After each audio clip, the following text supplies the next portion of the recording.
स्वर्ण, सज्जन पुरुष और परोपकारी मनुष्यों की गति एक समान होती है। यदि स्वर्ण टूट जाए तो उसे गर्म करो, ताप दो, पिघल कर वो फिर से जुड़ जाता है। ठीक उसी प्रकार मतभेद होने के पश्चात भी एक सज्जन पुरुष और महान पुरुष फिर से मित्र बन जाते हैं। परंतु दुर्जन दुष्ट माटी से बने लोग उस पके हुए मटके के समान होते हैं कि जिनमें यदि एक बार दरार आ जाए तो वो स्वयं ही स्वयं का सर्वनाश कर लेते हैं। इसलिए मित्रता केवल सज्जनों से ही करें ताकि मतभेद ना हो। दुष्टों का समूह अपना नाश स्वयं ही कर लेता है। यदि कोयले की खान में जाओ तो चाहे जितनी भी सावधानी बरतो, अपने वस्त्रों पर कालिख लग ही जाती है। इसलिए दुष्ट मित्रों से सावधान। सज्जन शत्रु प्रत्येक परिस्थिति में श्रेष्ठ है। कह दो मित्र, जो कुछ भी तुम्हारे मन में। आप ही पढ़ लीजिए ना केशव कि क्या है मेरे मन में। मैं तुम्हारा मन पढ़ सकता हूं मित्र, परंतु जैसे कि मैंने पहले भी कहा था, मुझे तुम्हारे मुख से सुनना अच्छा लगता है। अब कह भी दो मित्र, क्या है तुम्हारे मन में? इस समय जो मेरे मन में चल रहा है वो ये है कि आपने मुझे पांडवों के पक्ष में आने का प्रस्ताव दिया था। हाँ, और तुमने उस प्रस्ताव को अस्वीकार कर दिया था। हाँ, परंतु मैंने कभी नहीं सोचा था कि मेरा ये निर्णय मुझे आपके विपक्ष में खड़ा कर देगा केशव। आपको तो युद्ध का परिणाम पता है ना केशव। किसी अनहोनी के होने से पहले उसका ज्ञात हो जाना, क्या वो आपको पीड़ा नहीं देता केशव? मनुष्य संतोष से इसलिए जीता है क्योंकि वो नहीं जानता कि अगले पल क्या होने वाला है। वो नहीं जानता कि वो जीवित रहेगा या वो मर जाएगा। परंतु यदि उसे ज्ञात हो जाए कि अगले पल क्या होगा या वो कब मर जाएगा, तो आपको नहीं लगता कि उसके आने वाले पल भय और चिंता में बीतेंगे?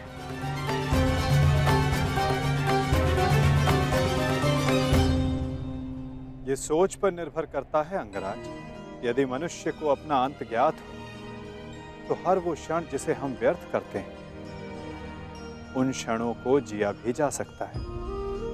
इस नदी को देख रहे हो? इस बहती नदी को पता है कि अंततः इसे सागर में जाकर मिल जाना। अधिक ज्ञान पीड़ादायी नहीं होता मित्र। अधिक ज्ञान उचित निर्णय लेने में सहायता करता है। यदि तुम्हें भी भूत और भविष्य का कुछ अधिक ज्ञान होता तो कदाचित तुम भी अधिक न्यायपूर्वक निर्णय कर पाते। आपका मंतव्य यही है ना कि पांडव उचित हैं और दुर्योधन अनुचित?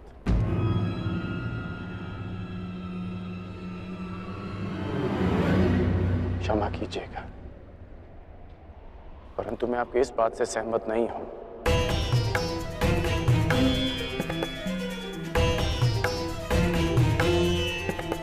मुझे लगता है केशव कि दोनों अपने अपने स्थान पर दोषी हैं।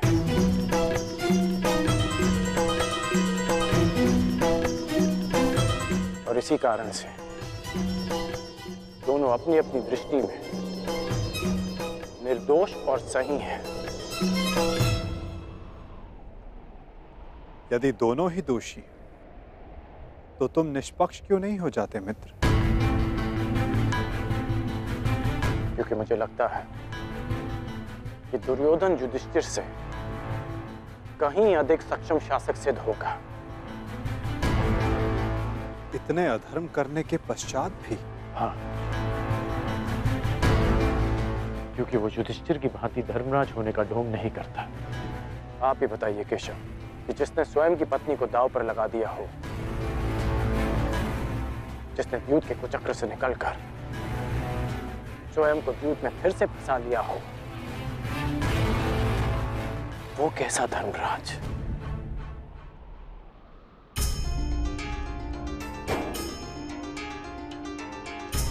युधिष्ठिर की असमर्थता के कारण राजकुमार युधिष्ठिर, मेरे शौंड की रक्षा कर लीजिए। मेरा अनुज क्यों मृत्यु की भेंट चढ़ गया?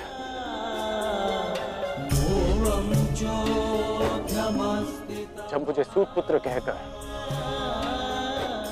रंगभूमि की स्पर्धा में भाग लेने के लिए अयोग्य घोषित कर दिया गया था, राजकुमार के साथ द्वंद्व की अनुमति एक सूत पुत्र को नहीं दी जा सकती।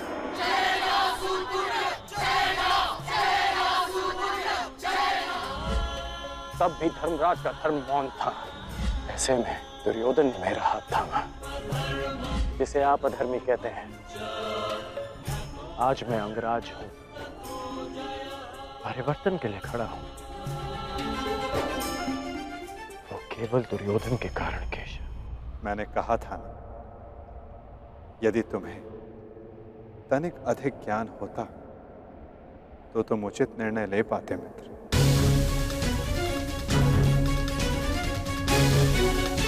मैं समझा नहीं। तुम सदा स्वयं को सूत पुत्र समझते आए होकर, और यदि तुम्हारा ये ज्ञान मिथ्या हुआ तो? मिथ्या? हाँ कर, क्योंकि तुम्हें तो पता ही नहीं कि तुम वास्तव में हो कौन। मुझे ज्ञात है कि मैं कौन हूं, और मुझे गर्व है कि मैं अधिरथ पुत्र कर्ण हूं, राधे पुत्र कर्ण हूं, सूत पुत्र कर्ण हूं।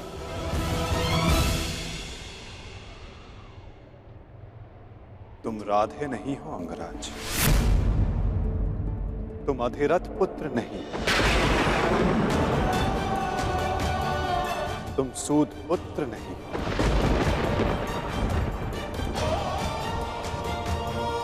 तुमने कभी ये नहीं सोचा कर्ण कि एक सूत पुत्र के शरीर में दिव्य स्वर्ण से मड़ित कवच और कुंडल क्यों है?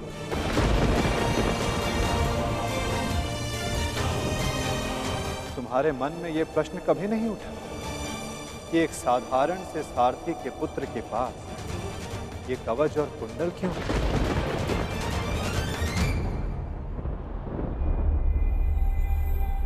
क्या तुम ये सोचकर कभी व्याकुल नहीं होते कर्ण कि तुम शेष से इतने भिन्न क्यों हो? तुम सूर्य पुत्र कर्ण, सूर्य पुत्र कर्ण, सूर्य पुत्र कर्ण, सूर्य पुत्र कर्ण।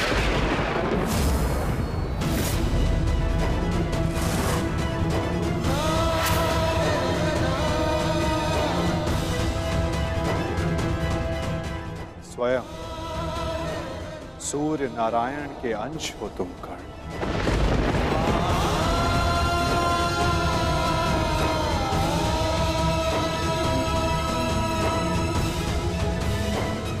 यह सत्य है, मेरे पिता अधिरथ हैं, और मेरी माता राधा। सत्य से भागो मत कर्ण, और सत्य यही है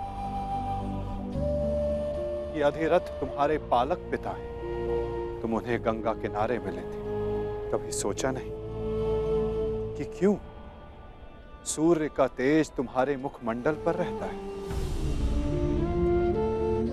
कभी अनुभव नहीं किया मित्र कि क्यों सूर्य का ताप तुम्हारे शरीर पर स्निग्धता का अनुभव कराता है? तब भी समझ नहीं आया तुम्हें जब दिग्विजय करते समय पांचाल युद्ध में क्यों शत्रु पक्ष पर सूर्य देव का ताप बरस रहा था? क्योंकि तुम अधिरथ पुत्र नहीं, तुम सूर्य देव का आशीर्वाद हो कर्ण।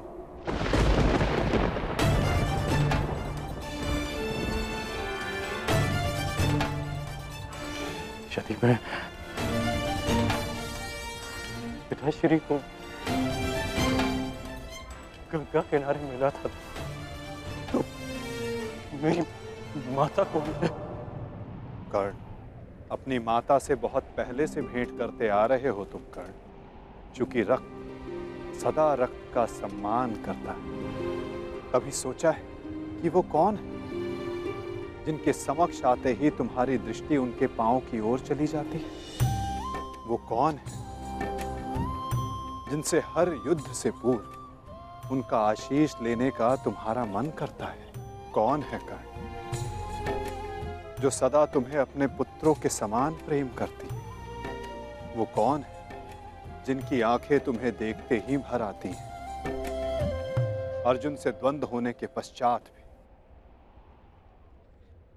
तुमने कभी पांडवों का अहित नहीं चाहा, कभी उनकी रक्षा की, कभी उन्हें चेतावनी दी। क्यों कर्ण? इसलिए नहीं कि तुम न्याय चाहते थे, अपितु इसलिए कि तुम्हारी धमनियों में बहता हुआ रक्त तुम्हें पुकार रहा था।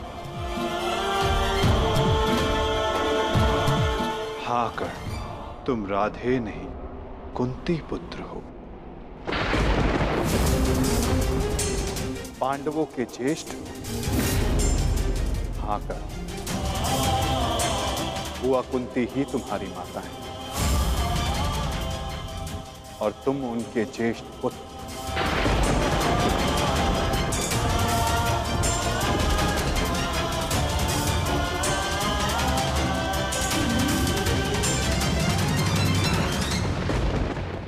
ये सत्य नहीं है। कह दीजिए केशव कि ये असत्य है। आप चाहते हैं ना कि मैं पांडवों के पक्ष में हो जाऊं, अपने मित्र का साथ छोड़ दूं, इसलिए आप मेरे साथ छल कर रहे हैं। हाँ, आप छल कर रहे हैं मेरे साथ। यदि मेरा कथन तुम्हें छल लगता है मित्र, तो जाओ स्वयं उनसे जाकर पूछो जिनके नाम से तुम संसार को अपना परिचय देते। भद्र अधिरथ और देवी राधा से जाकर पूछ लो।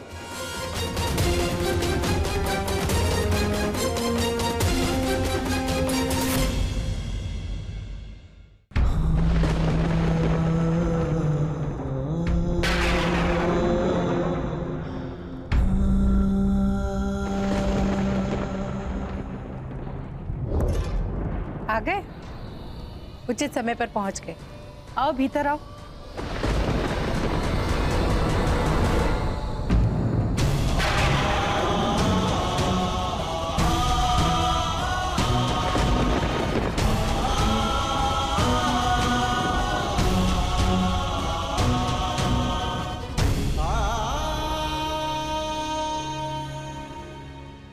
क्या हुआ पुत्र?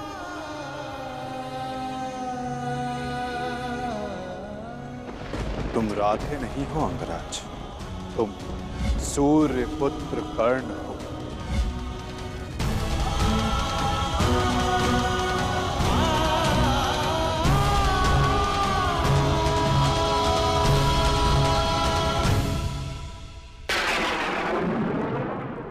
एक बार फिर से पुत्र कहकर पुकारिए ना। पुत्र?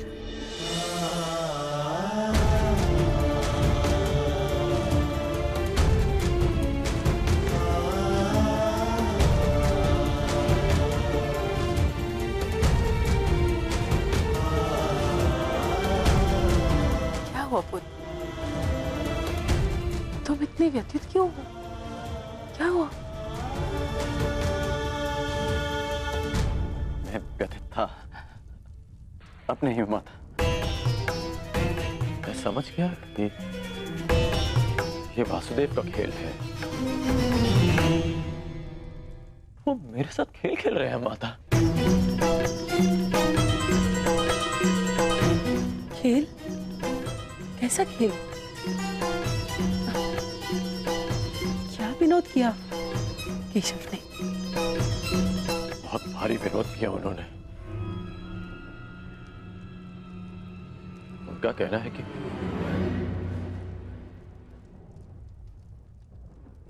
आप दोनों मेरे पालक माता पिता हैं।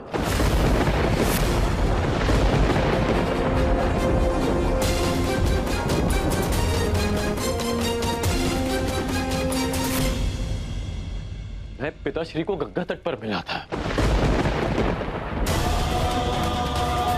ये सूर्यदेव मेरे पिता है और माता कुंती मेरी माता।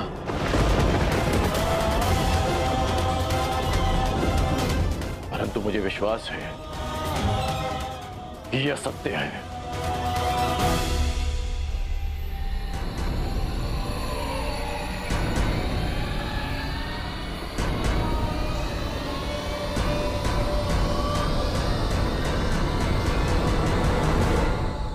ये असत्य है ना?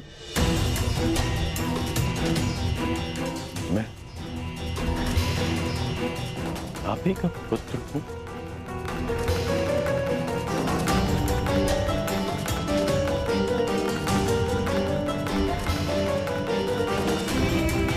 मैं आप ही का पुत्र हूं ना?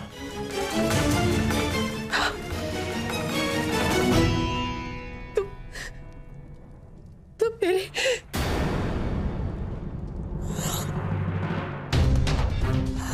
क्या हुआ माता?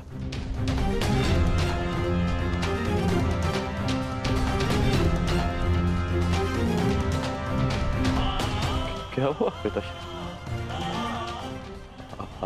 आप दोनों मौन क्यों हैं? कहिए ना कि आप ही मेरी माता है। कहिए ना कि मैं आपका पुत्र हूं। कहिए ना कि आप मेरी माता है। कहिए ना कि आप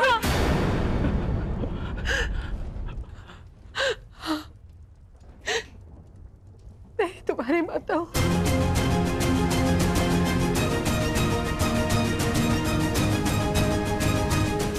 परंतु दात्री नहीं।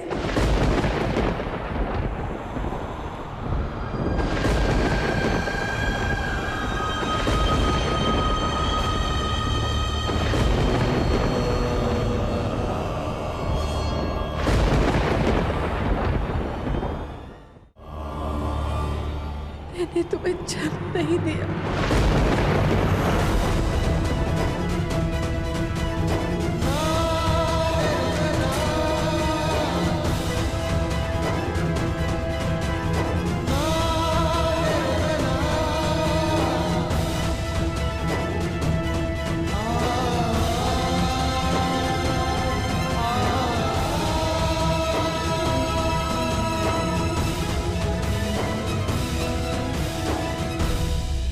इतने वर्षों से हमने तुमसे ये सत्य छुपा कर रखा कि देवी कुंती तुम्हारी माता है। इसी कारण हम न तुम्हें धनुर्विद्या सीखने देना चाहते थे और न रणभूमि में जाने देना चाहते थे, क्योंकि देवी कुंती तुम्हारी जन्मदात्री है। केशव ने तुमसे कदाचित असत्य नहीं कहा। तुम मेरे पुत्र नहीं।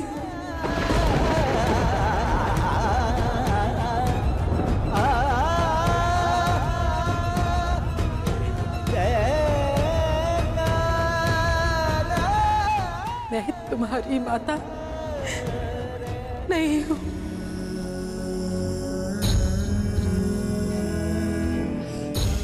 आप असत्य कह रही हैं कि आप मेरी माता नहीं हैं। यदि ऐसा होता तो क्यों बचपन में जब मुझे भूख लगती थी तब आपको स्वयं ज्ञात हो जाता था। जब मुझे निद्रा आती थी तो कौन मुझे अपनी गोद में सुलाता था?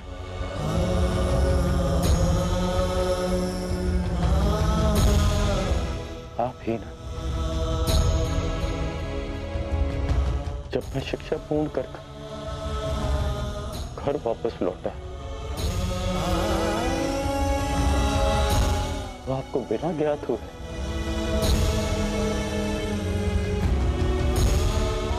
कैसे पता चल गया कि मैं आ गया और आपने अधिक भोजन बनाया?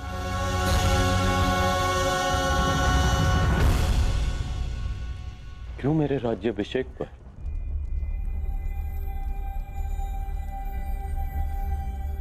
पिताश्री के शपथ देने के पश्चात भी आप मुझे छुप कर देखने आई थी? जब मैं अंग जा रहा था तब क्यों मुझे परिवर्तन का आशीष दिया?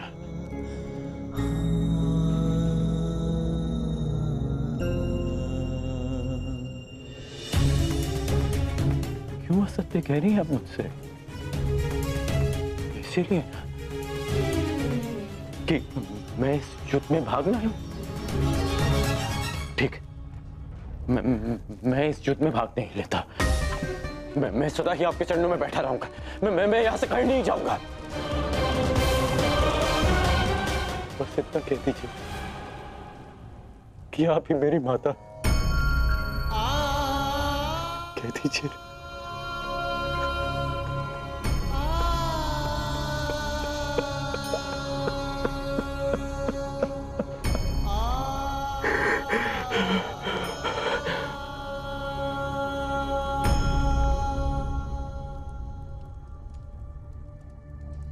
आपके अश्रुओं ने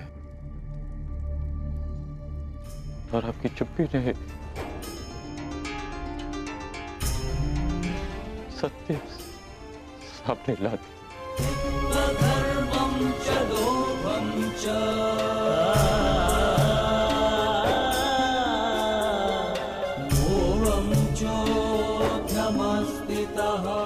धन्य है आप तो।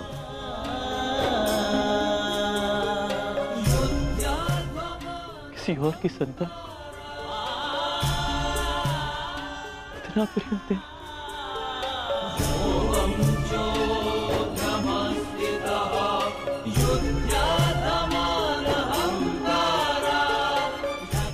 मैं आपका ऋण कभी नहीं उतार पाऊंगा।